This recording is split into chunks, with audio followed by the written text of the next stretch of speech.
Ta-da! Time for timing, guys. It's timing time. So welcome back. Oh, Rusty, are you gonna time the engine? Are we gonna do it right this time? We're not gonna make any mistakes? Okay. If you don't distract me, go away. If you don't distract me, I'm not gonna make mistakes this time, I promise. He's giving me troubles because I made mistakes in the past. So before we start, let's talk a little bit about the timing process with these engines. So in the manual, there's a procedure which involves a little mark on the camshaft inside and these two holes and the key on the crankshaft, and it explains how to do the timing. But unfortunately, on the reproduction gears that we buy now, or the sprockets, there's absolutely no marks. I assume because they are used for different engines, and on different engines the timing is different, they just prefer not to put any marks. So for this reason, we have to come up with a different solution on how to time the camshaft. That's why we're going to use a degree wheel. So let's explain a little bit what a timing is. I know that most of you know everything, but I'm just going to explain it for the people who don't. So the timing of the camshaft means when the crankshaft is in a certain orientation, the camshaft knows exactly what needs to be done in this position, which valves need to be open, which valves need to be closed, etc., etc., because we know that the camshaft is the brain of our engine. So different camshafts have different timing and different specs, but for this camshaft, which we bought from most motors, it is the standard camshaft, timed in such way that when the intake of the first cylinder is fully open, our crankshaft is exactly 110 degrees after top dead center. And from there, all the other valves and all the other cams fall into their exact spot. So this is called center line. There are many different numbers in the spec when you buy a camshaft, like duration and lift and stuff like that. But the most important one that we need to know about the timing is the center line. So some camshafts come with 102 degrees, 110 degrees, 116 degrees. For this one, we know it is 110, or if we cannot position it exactly at 110, it should be a little bit advanced. So anywhere between 108 and 110 is good. And in fact, from my experience with other TR6 engines, most of the times I can't position it exactly at 110. I position it at 108. That's where it comes. But we will see. Maybe this time it's gonna be correct. So that's our number that we need to know. 110 after top dead center is our center line, in which our intake on the first cylinder needs to be fully open. The lifter needs to be right at the top of the lobe, the peak of the lobe of the camshaft. So without further ado, let's get crack-a-lacking. Okay, before we start though, let's talk about the common mistakes, at least the common mistakes for me, because I made mistakes with timing before.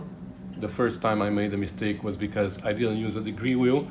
I relied on the marks. That was a TR4 engine, and based on the mark I timed it like with, I believe, 18 degrees advance or something. So that was wrong, and that was my first mistake. But I didn't use a degree wheel. So after that I started using degree wheel, and I understood in full how things need to work, but I made other mistakes too. So another mistake that I made twice was that I put the degree wheel when I found the top dead center of my engine, and I put the degree wheel with the bottom dead center up instead of the top dead center. And that happens because my degree wheel shows 0 to 90, and then from there it goes back to 80, 60, 80, 70, 60 to 0 at bottom dead center, which is correct, but in our situation we don't need these numbers here. I'd rather have them as 100, 110, 20, 30, 40 to 180 degrees in the bottom. And that confused me a few times, because when I put it this way, I don't pay attention to this stupid letter here, and I'm just looking at 0, and I keep going in this direction, and I count, and I make a mistake. And because I didn't pay attention, twice I count engines at exactly 180 degrees than what they should have been timed to. So for this reason, to avoid this mistake, on all my degree wheels, because I have different degree wheels for different engines, I'm gonna do this. I'm gonna put more marks here. So that's 120, 130, 140, 150, 160, 170, 180 degrees. These numbers here, I don't really need, and I'm gonna just delete them. That's a little bit more clear. And I'll do it on this side as well, because if I mount it upside down again and I go this way, it's gonna be the same. So here the same. These numbers are gonna go away. 130, 140, 150, 160, 170. I'm gonna reprint these because I make them, those degree wheels, I make them myself. I have a PDF file that I actually might put a link to it, so you can download it from somewhere if you wanna use it, or you can make your own, or you can download. There are many PDF files online, but I can put my Rusty Beauties degree wheel online, so you can download it if you want. But I just print this as a PDF file, I stick it to a piece of wood, and I have this little ring attached to it which has a split right here, has a little split, and I have a hose clamp that once I position it where I want it, when we find the top dead center, I just tighten the clamp and that squeezes it around my adapter here and it keeps it there. So hopefully now we're not gonna make this mistake, which is to position it upside down. Another mistake that I made once was that instead of 110 degrees after top dead center, I timed the engine to 110 degrees before top dead center, which is a stupid mistake. So always time your engine at 110 or whatever the spec says after top dead center, not before. So with that said, let's get crack-a-lacking and hopefully we're not gonna make a mistake this time.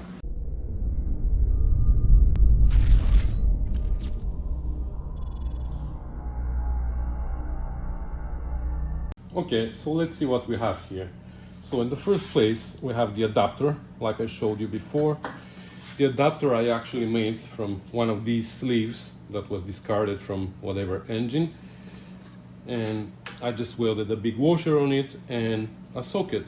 This is literally a socket that I didn't need anymore, which also determined the size of my hole here. So that's how this goes, which allows me to put a regular ratchet here and turn the engine. That's all. Next, we need a pointer, something to point here, which is basically a piece of wire that we're gonna hook up here with one screw. Doesn't really matter where it points right now. We're gonna adjust our degree wheel based on the pointer. Once we put it somewhere, that's where it stays. And now for the top, we need two of our tappets. I'm gonna put some oil and we're gonna put them in the first cylinder. Make sure that they slide up and down nicely. Then I used two discarded push rods that go right there. And I also have another set that is for TR4 engines, TR2, 3 and 4 engines, which is different length, you see? You see? But I have a washer welded, so this washer is to hold my springs, and these springs are responsible to push the tappets back down when we need them to go down. Then I have this plate, which this one is for TR6, but I believe it's also for Spitfire, because you see the holes are rounded here, and that allows me to use it for Spitfire as well. So we can put it like this actually. So the two push rods go through these holes, and you see now when I push down, I put tension on the springs, so when the camshaft allows the tappets to go down, the springs are gonna push them down. So now here in these holes we can use 4 of the studs. Then we're gonna put 4 washers, because these holes are rounded and I don't want my spacers to sink in. Then we're gonna put our spacers. These are basically pieces of electrical conduit, I think it's called. Then we can use 4 more washers.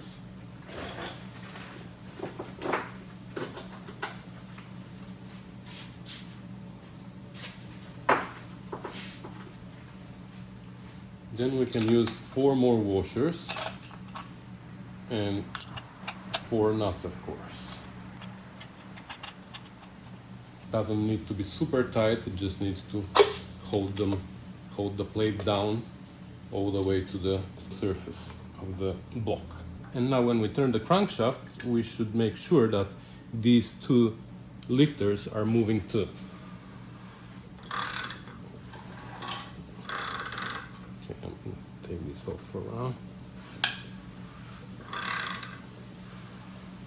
And now I can see that this one is going up, the exhaust.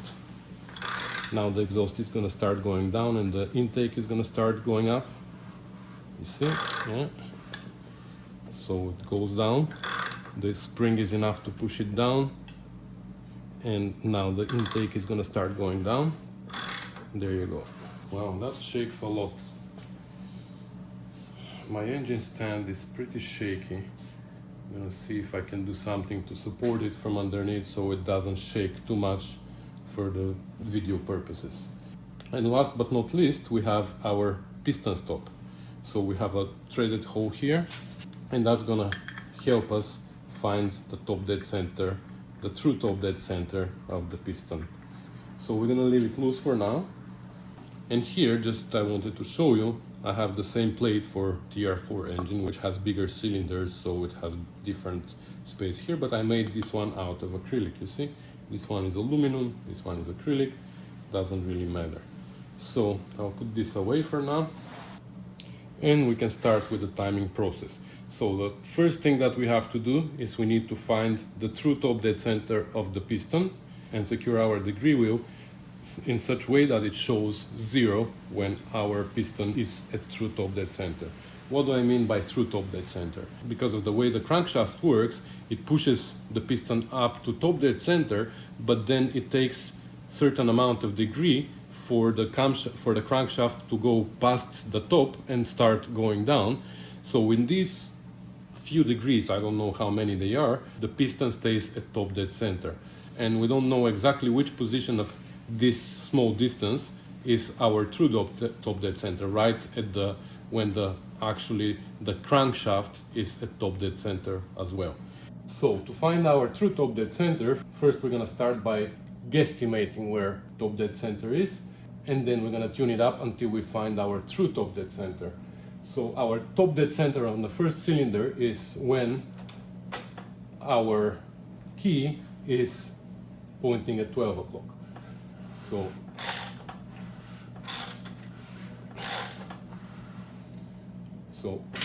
this is more or less where our top dead center is. Without looking there, because we don't have access to the piston now, we know that this is roughly where top dead center is. Oh, by the way, you see how I supported the engine from underneath a little bit, because my engine stand is pretty shaky. It's actually scary shaky.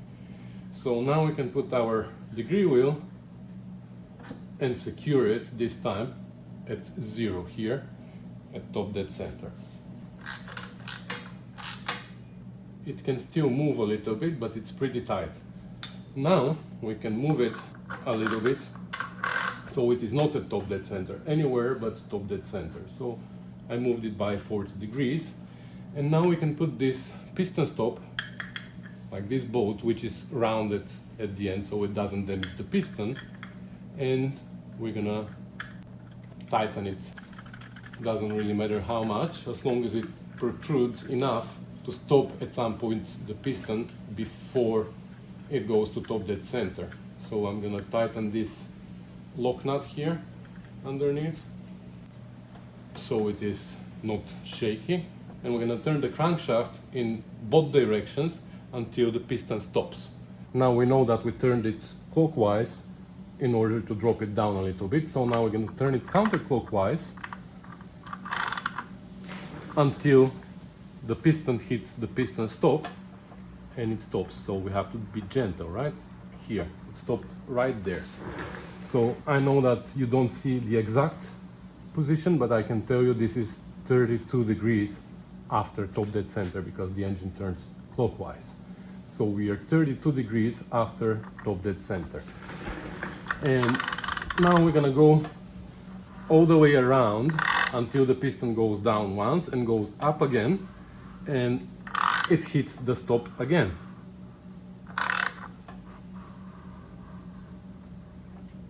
And this time it stopped at 44 degrees, 44, before top dead center. So we know that our top dead center is exactly in the middle between these 2 points. So there are multiple ways to find the center point between these two. For me, the easiest is to subtract the smaller one from the bigger one, which is 44 minus 32 equals 12. We divide the 12 in 2 because this difference needs to be split equally between the two. So 12 divided by 2 is 6. Add the 6 to the smaller one, so 6 plus 32 is 38. And if we subtract the other 6 from 44, that's 38 as well. So we know that our degree wheel is off by 6 degrees. So instead of 44 now, if we put it to 44 minus 6, that's going to be 38. If we put it there, I'm pretty sure that now, if we turn the degree wheel the other way, it's going to stop at 38 again. Let's see that.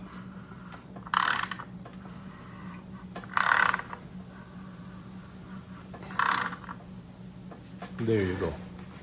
Exactly 38. This time I'm gonna tighten it so it doesn't move anymore. So now we can do another test, actually, just to make sure, because I'm afraid that I might make a mistake. I'm gonna move the piston stop in different location, doesn't matter which one. I'm just gonna bring it a little bit higher and just gonna double check it again with different numbers. So now it's gonna be different numbers, but again, they have to be the same on both sides of our top dead center. Okay, now I moved you, so let's do it again. Now you see better, I don't, but that should be 33. And if we go in the other direction,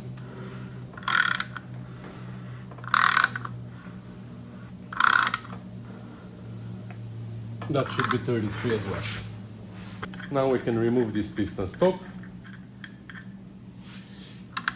And if we turn the engine here, that's our true top dead center. So now we have a precise way of telling at certain moment at what position our crankshaft is. So all we need to do is put it at 110 after top dead center, which is right here. So in this position of the crankshaft, our intake of the first cylinder should be fully open and the tappet should be sitting right at the peak of the lobe of the camshaft. So for this reason, we're gonna take a magnetic base and a dial gauge, and we're gonna put the dial gauge right on top of the push rod. I'm gonna remove this washer from here actually. This washer is on my way, so I'm gonna remove it. Actually, I'm gonna remove the hose stud. It's not needed. We have three. 3 is more than enough. But it's gonna allow us to put our dial gauge more precise here. Okay, so now when we turn our crank on the dial gauge, we should be able to see when our intake goes up and down. There you go, it starts going up, so the moment it stops is our highest point. You see, it went all the way up and now it starts going down. So we know that our highest point is right here, right? I need a longer wrench actually. Okay, so this is our highest point and then it goes down. So we know where our highest point is, right there. So we can turn our gauge so it shows 0 here. Okay, tap it multiple times and now we can actually test that. From this point it shouldn't go higher, it should only go lower. You see, in this direction it goes lower. If I turn in the other direction, it goes all the way up to 0 and then it goes down. The problem though is that if you look carefully at the degree wheel, we hit 0 right here, let's say. But now we are at 162 degrees here before top dead center. Doesn't really matter where. But if we keep going, the needle stays there for a while. I'm going now, I'm moving, but the needle is still there. And only now it starts moving. And now we're at 167.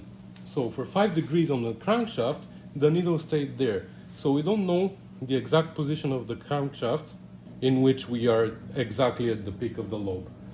Here is a lobe from a J-type overdrive that I just took apart. Let's say it turns this way. As it turns, when it reaches the highest point, it has certain amount of degrees here in which this tappet is still at the highest point.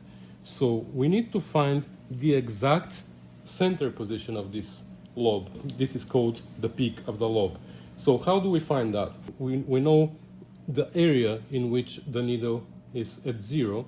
So we need to just go in one direction down until the tappet goes 50 tau down and mark this position of the degree wheel. Then we go again all the way up and drop the tappet down 50 tau on the other side of the lobe and mark that position on the crankshaft. Then do something similar to what we did with the piston stop. We just divide the distance between these 2 points in 2, and we know that the center point between these 2 marks is our peak of the lobe. And when we know our exact peak of the lobe, then we can remove the chain, turn the crankshaft to 110 after top dead center, put back the chain, and we should be golden. So, like I said, now we know our highest point. Let's go clockwise. We're gonna drop it 50 tau down. It can be any number, as long as it's the same number on left and right, but it is like a standard, so I'm gonna do 50 as well. So we're gonna go down. We're going clockwise. So this is 50 tau down, the clockwise. And we're gonna look at this position now. It is 146 before top dead center. For now, that doesn't really matter. It's before top dead center, after top dead center, doesn't really matter as long as we know it. So it is 146 before top dead center. Now we can turn it counterclockwise until, again, we're watching there until it reaches 0 and then starts going down again. And when it reaches 150 tau below, actually we're gonna go past, because we're going counterclockwise, and that's very important. We're gonna go past 50, and then we're gonna approach it in the clockwise direction, because that's the natural direction of rotation of the engine. So now we are 50, right there, and we do that because there's a little bit of a backlash when the chain is going in the 2 directions. We know that it only goes in this direction, so we want it always to be tight on this side, and any slack that we have is on this side. So when we go counterclockwise, we go past 50 and then approach it clockwise. Always do that. So now let's see what we have here. From 146 right here, we went to 110 after top dead center. So that's a little bit complicated because now we went on the other side. Now we have to divide this distance between here and 146 in 2. So how we're gonna do that is we're gonna add 146 to this number, which is not 110 though. We're gonna have to keep counting from this direction. So we go 140, 50, 60, 70, 80, and we're gonna keep going. That's 190, 200, 210, 220, 230, 240, 250. So we're gonna add 146 to 250, and we're gonna divide that by 2, and it's gonna give us the exact center point between the 2 numbers. So 146 plus 250 equals 396.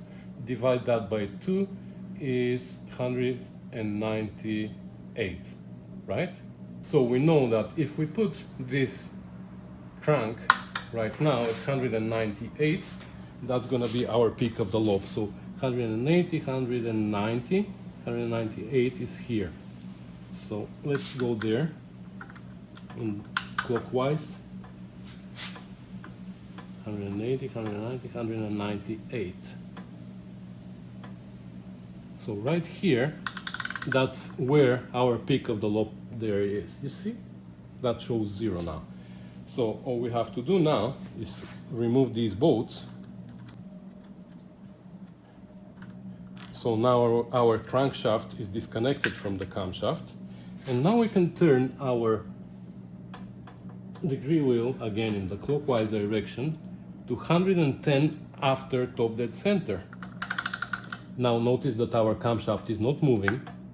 The gear is moving, but because we removed the bolts, now we are not moving the camshaft. So that's where we want to be, 110 after top dead center, right there.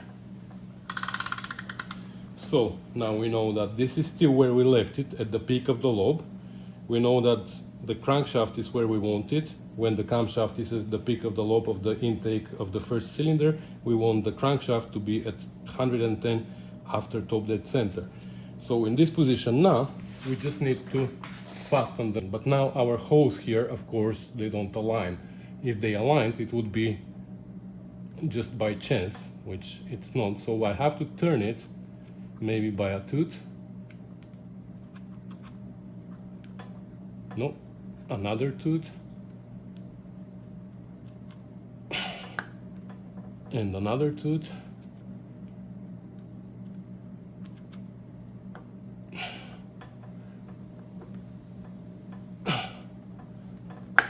Okay, and that looks pretty well centered to me. So now we can put these bolts. I don't know if you see the holes. It doesn't matter because now I made the holes match. Again, the crankshaft hasn't moved. It's at 110 after top dead center. The camshaft hasn't moved, hopefully, because it's possible that while we play here it moves a little bit. But we're gonna double check, so we're gonna put the bolts now. This time we're gonna tighten them. Okay. And now we're gonna do the same check. Again, we are at 0 there. We're gonna drop it, let's say, clockwise to 50.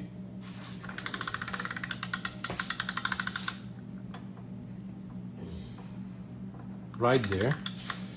So now, what does it show here?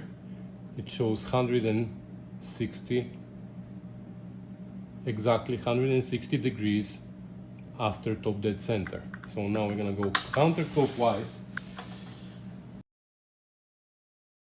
with the crankshaft until we reach 0 here, and we go down, then we go to 50, we go past 50 because we are counterclockwise now, and we're gonna approach it in the clockwise direction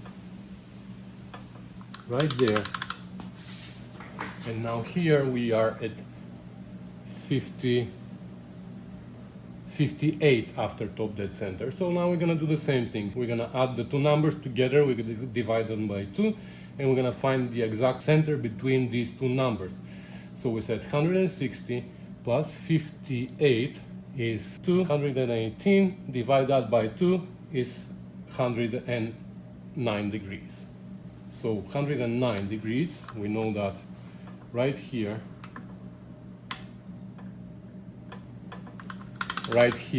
is our peak of the lobe. So that's 109 after top dead center. It's just a degree off from 110, which we wanted. So that was pretty easy actually that it happened. Many times it doesn't happen. So if you need to make an adjustment by a few degrees, you can actually remove these bolts, turn them by 90 degrees, and because these holes and these holes are not exactly perpendicular to each other, they are not 90 degrees from each other, they are, I believe, 89 degrees, which allows you for fine-tuning. So I'm not going to do that because we are pretty close and I don't want to ruin our timing. So our timing is done, but I want to double check it by a different method.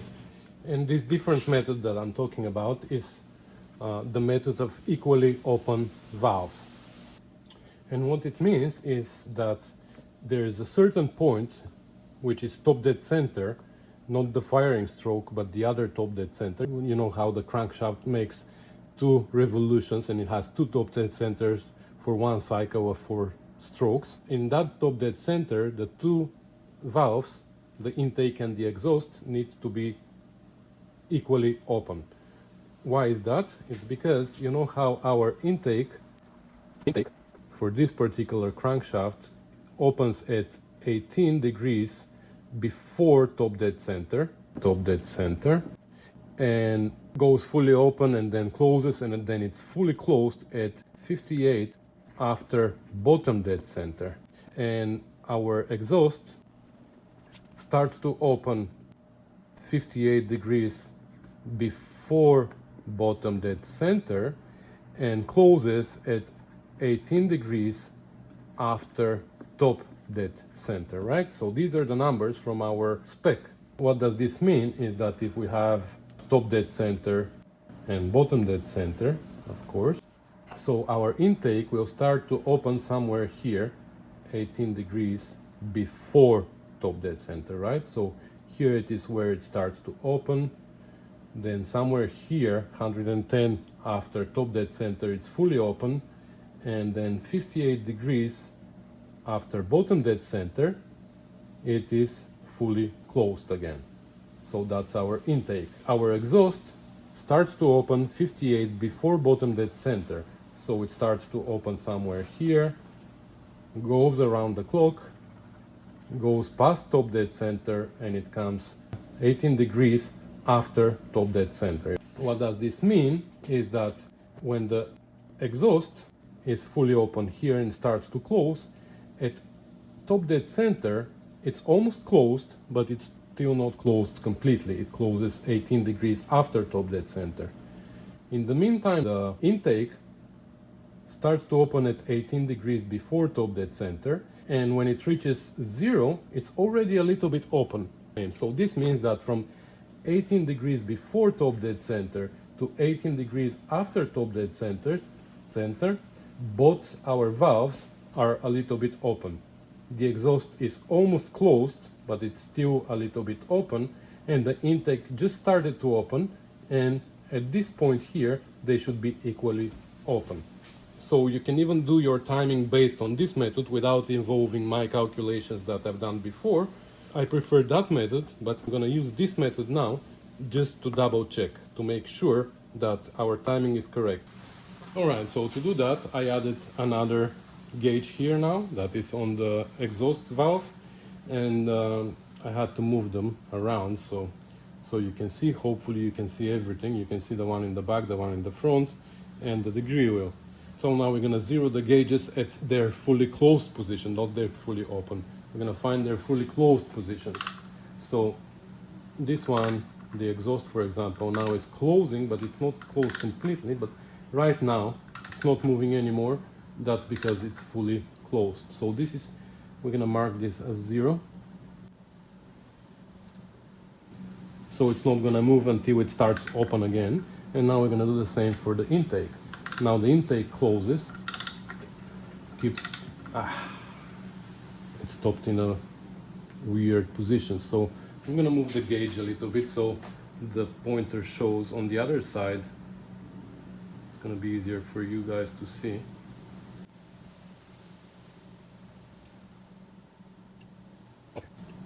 That should be good. So now, wow, it's almost there actually. I don't know if you see. So now it stays for a long time there, which means that this is when it is fully closed. So we're gonna zero that as well.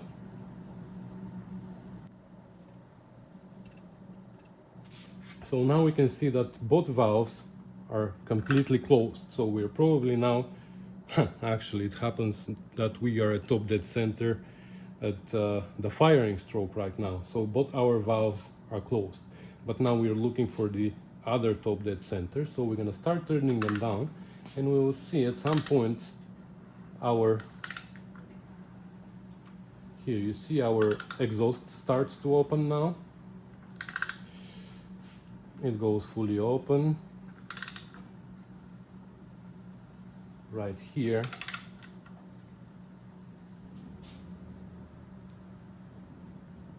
There you go. So now it starts closing, and at some point our intake is going to start to open. There you go. Our intake starts to open. Our exhaust is still closing. And now here we're going to go to 0 degrees on our, so now we are top dead center of the crankshaft, and we can see that our intake opened by 38 thou, and our exhaust has another 35 thou before it is fully closed. There. So we saw that they're almost equally open. The difference is 4 thou, which is normal because we degreed the camshaft at 109 after top dead center, not 110. So that's totally normal. So this confirms that our timing is correct. So I'm gonna remove these now. But before we call this process done, I'm gonna do another quick check here to make sure that our degree wheel didn't move. Because if that moved, then we've done all our timing and everything based on a wrong installed degree wheel, which happened to me before, like I said. So now we're gonna do the piston stop procedure one more time to make sure that nothing moved. So we put the piston stop there. We're gonna turn it until it stops.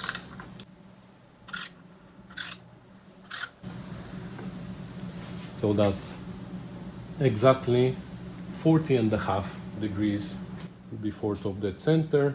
Now we're gonna go the other direction. Now here, now for this test, the timing chain is not involved. We are only testing the crankshaft, so we don't have to care. We don't care about the backlash. We are going backwards, and this is showing 40 degrees, not 40.5. So pretty close. So that confirms that our degree wheel didn't move, and we are both sides of the top dead center, not of the bottom dead center. So our timing is correct. Now we can call it done, and we can continue assembling our engine. So that's our timing procedure. We are ready now to start finishing with the assembling of the engine. And I hope that I explained it pretty well. I didn't make it too complicated, which I usually do. I'm sorry, but I'm trying to figure out a way how to explain it pretty simple, so it's not complicated for some people. But I believe that if you are capable of rebuilding an engine, you should be also capable of reading those numbers and understanding this procedure, which is not so complicated, and that's coming from someone who made 3 times mistakes with timing. But this time I'm pretty sure that everything is correct, because like I said, we double checked the top dead center at the end of the procedure, and we double checked the timing with the 2 methods. So that's gonna be it for this video, guys. Thank you so much for watching, for commenting, and for subscribing, and for supporting the channel financially, because the financial support is allowing me to spend time away from here, sitting on the computer and editing videos. You are basically allowing me to spend more time on the computer without worrying that I'm wasting my time. Anyways, if you like the channel and you consider supporting me a little bit financially, there's multiple ways. I have a PayPal account. You can send me PayPal, you can send me e-transfer, or you can become a Patreon and you can support me in this way. All these ways are described in the description of this video. You can go and check them. But you don't need to do that in order to watch all my videos. They're all free, all available, not only for Patreons. So you don't need to support me financially if you can't afford it or you don't want to. But the least you can do is you can click the subscribe button and share the videos that you like with your friends and in your local club or things like that. That's also helping me so I can get a little bit more revenue from YouTube. So even by just watching and subscribing and sharing, you're still helping me financially, which is appreciated, guys. So once again, thanks for watching, and I'll see you in the next one. Bye.